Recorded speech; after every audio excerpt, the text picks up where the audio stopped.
this is Badwi, one of the contributors of the Enjoy Nursing. Selamat untuk ING. Semoga dengan kehadiran kita dalam memberikan suatu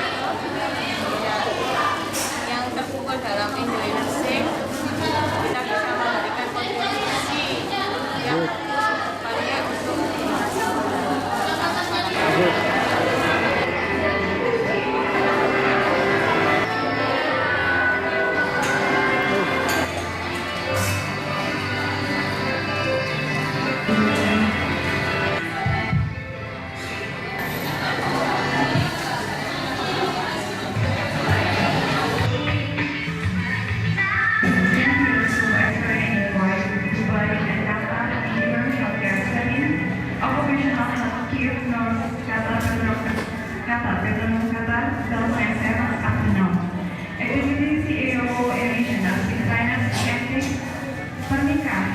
of Training and Education Association Qatar, writer, trainer, motivator, and translator. And then Diaspora Award winner of Social Activism Club, Los Angeles, USA, July 2012, Al-Hasba Award Qatar Petroleum, August 2012, Best Motivator INN Qatar 2010. Dan buku-buku yang telah beliau munculkan yaitu Saya Seorang Entrepreneur Sejati, 100 Ketawa Ala Arab, Dongeng Sebelum Tidur, Smart Nurse, Non-Muslim in My Life, Diaspora Nursing Indonesia, and Enjoy Nursing. Baiklah, langsung saja kami persilakan narasumber kita untuk menyampaikan materinya. Kepada Bapak Syaiful Hadi, kami persilakan. Kita beri tepuk tangan yang meriah untuk Bapak Syaiful Hadi, selaku narasumber kita pada pagi hari ini.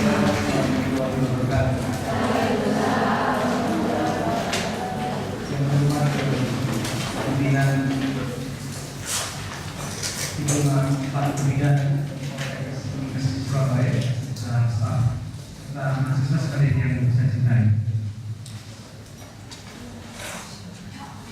Sebelum saya mulai ini, saya mau memperkenalkan diri saya. And then introduce Mas Kris. Saya akan ke depan dulu saya. Mas Kris ya, ini Mas Kris. Kemudian ya, dan yang kedua, saya Mr. Zabun Ahmad di Surabaya ya. Assalamualaikum. Yang terbaik dari Indonesian Nursing Trainers. Tulisan beliau yang berjudul apa Putwi? Saya berjudul I Witness Miracle. Saya saksikan keajaiban yang ditulis oleh beliau dalam salah satu karya yang kami terbitkan dalam buku Enjoy Nursing. Saya rasa sebelum kita mulai, saya akan cerita sedikit tentang pengalaman saya. Tahun 81 belum lahir ya. Oke. Waktu itu saya sedang praktek di sekolah perawat kesehatan. Saya lulusan SPK Malang, SPK Malang. Lalu dalam lulusan saya pernah praktek di rumah seorang bidan, Ibu Nur namanya. Waktu saya praktek di sana, saya melihat ada 3 hal yang saya petik sebagai bahan pembelajaran. Yang pertama, untuk menjadi seorang bidan itu harus profesional. Saya melihat di kediaman Ibu Nur praktek ini, dia praktek di klinik, hanya rilis oleh rilis itu.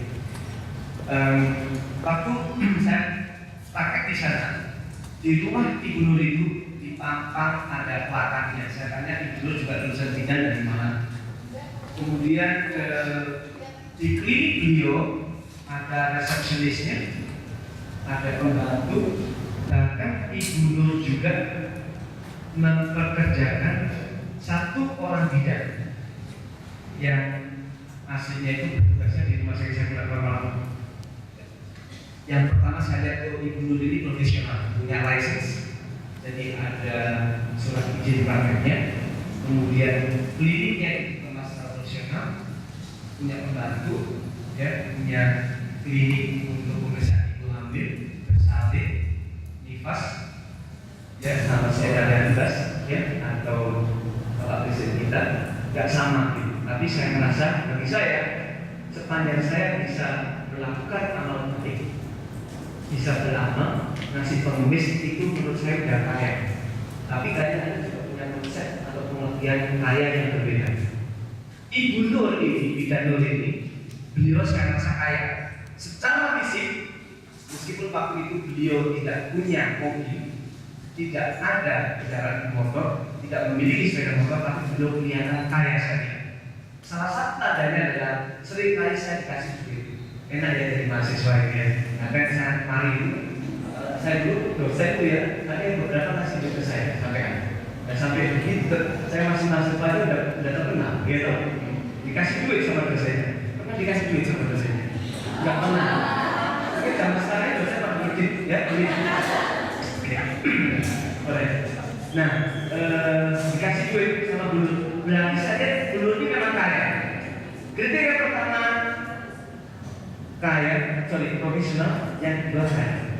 Pembelajaran ketiga yang saya petik dari guru ini adalah terkenal. Ternyata untuk menjadi orang yang profesional dan kaya itu nggak cukup tanpa menyandang gelar yang namanya terkenal. Sama dengan hipermarket. Saya sudah kaya, hidup dan terkenal. Siapa yang tidak ingin jadi profesional? Semuanya gitu. Siapa yang ingin kaya? Siapa yang ingin kaya? Kok cuma begini ya? Yang ingin kaya ya? Yang lebih, yang ingin kaya ya? Oke. Ingin kaya begini. Saya ingin kaya. Jadi niat begini. Oh, berarti saya ingin kaya. Saya ingin kaya. Anda tahu dampak apabila kita miskin? Profesional yang miskin nggak didengar omongannya, nggak diakui pengetahuannya, keterampilannya diinjak. Meski terampil sekali, tapi dia bagian datang. Meski terampil sekali. Jadi Anda harus profesional, nggak cukup. Anda tahu di rumah sakit pernah di rumah sakit itu di sini semua. Lihat yang terampil tapi nggak kaya, minggir, benar nggak? Minggir, nggak dianggap. Kenapa? Karena darahnya itu darah. Nggak bisa amal. Oh nggak kaya, mau gimana mau amal? Kan gitu. Mau ngomong arisan nggak bisa ikut. Ada iuran, ada temennya yang mungkin ulang tahun nggak pernah datang. Nggak kaya. Mau ngasih kartu nggak bisa, nggak kaya. Jadi Anda harus kaya. Siapa mau kaya? Ya dari ini juga pengen kaya nggak? Pokoknya kecil. Anda kalau membuka klinik, siapa yang rencana ingin buka klinik mandiri? Siapa yang ingin klinik? Jadi apa ini jadi klinik? Ini dipakai duit aja ya, susah sudah. Ya dok, aku pengen ini ya klinik ya, nggak tahu. Belum terpikir, tapi pengen. Yang kata dong. Nggak angkat tangan, semua pengen profesional, kaya, dan terkenal. Minimal Anda harus punya mimpi itu sebelum lulus ini. Boleh? Ini akan kita bahas kali ini. Jadi Anda akan menjadi seorang yang profesional, kaya dan terkenal. Maka di pagi ini adalah mid-primary profession, potensi and business perspective. If I kill you, you don't pay. Maksudnya apa? Learning kira-kira maksudnya apa? If I kill you, you don't pay. Kira-kira di mana? Siapa itu? Dina di mana maksudnya? Kira-kira lah. Cuma bebas saja nggak apa-apa. Maksudnya di mana sih? Jadi saja di mana maksudnya? If I kill you, you don't pay. Di sana di mana kira-kira? Ada orang yang bebas harus salah makan di restoran. This is the first and the last. Ini adalah yang pertama dan terakhir. Saya nggak harus restoran. Oke, saya bilang bahwa Anda kasih segini, harganya bisa 5.000. Tambah itu saya ganti 7.000 nggak apa-apa. Karena begitu saya puas saya akan balik lagi. Tapi kalau Anda pelit seperti ini, saya bilang tampil. Pembelajaran moral yang kita petik di sini adalah Anda juga seperti itu. You are selling selling products. Oke, Anda adalah menjual produk. Setuju atau enggak? Ya. Oke. Anda ini begitu lulus atau mau mendirikan yayasan panti asuhan yang gratisan? Siapa yang pertama itu 10? Enggak sampai. Enggak sampai 10. Kalau di rumah sakit di Jawa Timur, ya di Jawa Timur tadi ada 8.000, ya toh 8.000. Di unit kebidanan berapa jumlah rata-rata ada tidak? Iya, rumah sakit rata-rata. Jangan yang besar, paling banyak 20. Enggak sampai. Ini sudah merupakan gambaran bahwa Anda menghadapi tantangan yang besar. You are facing very big problems. Don't worry. Sepanjang manusia itu, ya ada yang melahirkan, hamil, ada masa anak-anak, masa remaja, usia tua, sakit, meninggal. Selama itu pula Anda dibutuhkan oleh masyarakat. Tergantung bagaimana Anda mengantisipasinya. Oke, jadi tren pendidikan sekarang ini ternyata tidak diimbangi dengan kesediaan lapangan kerja yang memadai. Tipikal kerja bidang. Oke, Rizka, apa tipikal kerja bidang? Yang normal, fisiologis, jadi seperti asuhan persalinan normal, kehamilan normal. Oke. Mungkin yang patologis seperti diabetes. Oke. Intinya kehamilan, nifas, persalinan. Kehamilan, nifas, persalinan, dan ada 4 angka. Tipikal, Anda setuju tipikal kerja bidang ada 4. Oke. Sama KB. Reproduksi ada 6. Bener ya? Kompetensi Anda ada berapa? Ada 30? Hah?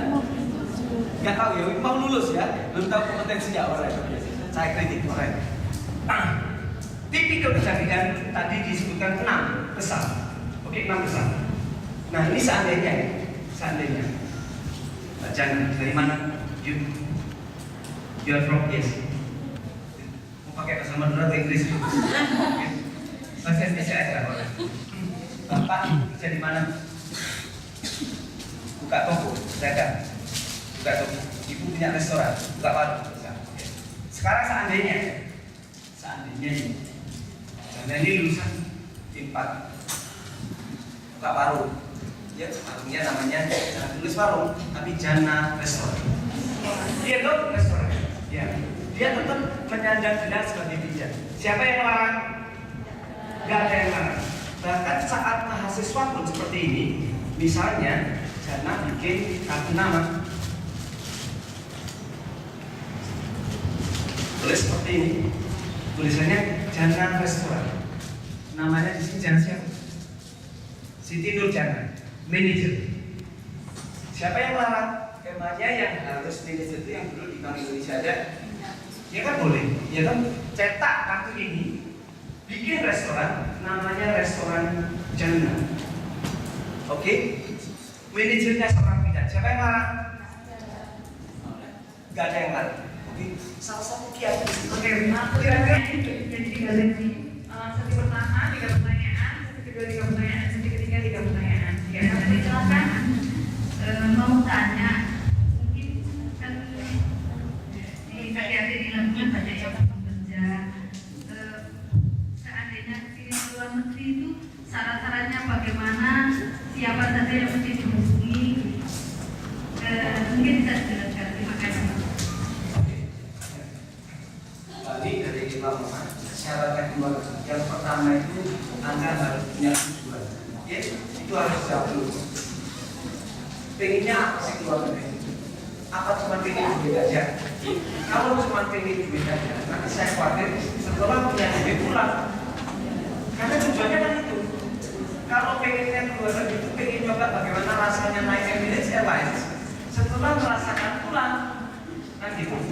Kalau keluar negeri pengen tahu gimana rupanya Syahrukh, setelah melihat balik lagi pulang. Oke. Jadi tujuan itu harus ada dulu. Yang pertama. Yang kedua, ada keseriusan. Ada keseriusan. Orang itu kalau udah serius, Ibu Ali sudah bekerja ya, sudah bekerja. Oke. Ibu Ali pernah nggak suatu saat tuh hujan deras, tapi tetap perlu ke puskesmas atau apa atau ke belanja seperti itu, meskipun hujan. Pernah ya? Itu karena serius kan? Ya. Jadi betapapun halangan itu besar, karena serius tapi terus dilewati, ternyata nggak apa-apa kan gitu. Jadi yang pertama itu ada bunyi jadi yang jelas, kemudian yang kedua itu ada keseriusan. Kalau itu udah ada, apapun syarat-syaratnya, betapapun sulit, akhirnya jadi mudah paspor, ya, kemudian punya surat izin dari suami atau dari istri seperti itu, atau dari orang tua tadi yang belum berkeluarga, udah itu aja. Ya. Yang syarat khusus itu setiap negara biasanya beda, ya. Contohnya surat dari surat keterangan baik misalnya seperti itu, gitu. Surat kesehatan barangkali seperti itu juga menjadi syarat khusus tes tertentu, kan? Intinya itu nggak sulit. Yang sulit itu biasanya menumbuhkan motivasi dan keseriusan. Kalau jika apa yang terjadi kebanyakan orang-orang kita itu nggak akan lama, nggak sama dengan teman-teman yang dari Filipina atau dari India yang udah tahunan misalnya apa, mereka nggak akan balik lagi ke negara asalnya. Mereka kalau balik itu tujuan liburan aja. Begitu ya. Yang dibutuhkan apa? Biasanya kalau tidak perawat ya tidak juga. Kan kalau perawat ada satunya Pak. Tapi kalau di sini kan di 4 Pak. Ijazah D4 ini bisa juga diakui gitu Pak. Itu mungkin persoalan administrasi. Yang jelas Anda itu udah didikanya udah selesai. Oke. Ya biasanya teman saya dulu itu dia dulu SPK kan, ya. Dia ngambil ijazah tahu ijazahnya sama dengan S1. Hasilnya dia dulu lulusan SPK, tapi karena dia SPK-nya itu dulu setelah SMA, jadi pendidikannya itu dianggap setelah SMA atau D3. Kalau tidak tahu, jadi dia sama dengan S1. Dia akhirnya S1 waktu itu di Boeing. Hasilnya gede, padahal lulusan SPK.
Sampai ibu saya itu punya wesel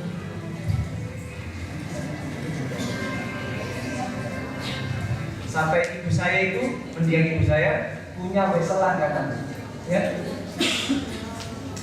Nah dari situ saya merasa bahwa menulis sudah bagian dari kehidupan saya dan nikmat sekali. Kenapa saya menulis? Pernah suatu hari saat saya kerja, ya, itu kedatangan seorang guru yang melamar kerja untuk menjadi tenaga honorer di tempat saya bekerja di rumah sakit Manti Waluya Malam itu di kantor pendidikannya. Nah beliau ingin menjadi tenaga tetap. Di CV-nya saya lihat terdapat beberapa lampiran artikel yang pernah dimuat di beberapa media massa. Saya merasa betapa senangnya apabila saya bisa menulis dan artikel saya dimuat dan dibaca oleh orang banyak. Ya. Oke, begitu berkembang ya sampai saat ini saya tidak berhenti menulis. Ada sudah buku, ada 8 buku yang sudah saya tulis, 9 diantaranya, 9 termasuk buku Enjoy Nursing yang ditulis oleh perawat dari seluruh dunia, perawat Indonesia yang bekerja di berbagai belahan bumi, mulai dari Amerika Serikat hingga Netherlands. Buku Enjoy Nursing ini, ya, mohon maaf, mungkin saya setengahnya promosi, tapi bukan itu. Jadi promosi dalam arti Anda bisa lakukan dengan cetak cuma 500 lembar, 500 buku, ya. Buku ini ditulis oleh teman-teman kita yang sudah sukses di seluruh dunia, mulai dari Amerika, Australia, Timur Tengah, Indonesia, hingga di negeri Belanda. Yang memberikan testimoni adalah Ibu Retno, ya, Ibu Retno Marsudi, Duta Besar Indonesia yang berada di Belanda. Kenapa buku ini disebut sebagai Enjoy Nursing? Karena saya tidak menginginkan bahwa teman-teman yang sudah mengambil jurusan keperawatan atau kebidanan itu menyesal karena dan bersama Menteri Keuangan Sri Mulyani di Los Angeles tahun 2012. Kemudian beliau mendirikan INT dan mengajak para perawat di 5 benua untuk menuliskan kisah suksesnya melalui Enjoy Nursing.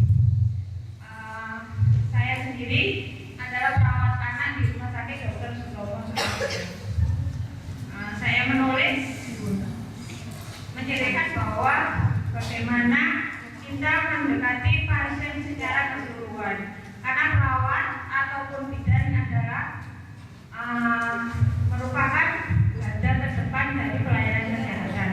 Di sini saya menuliskan bagaimana kita menghadapi pasien dengan sakaratul maut, pasien dengan berbagai penyakit kronis, juga bagaimana kita bisa dihargai oleh para penyakit lain. sini 1, 2.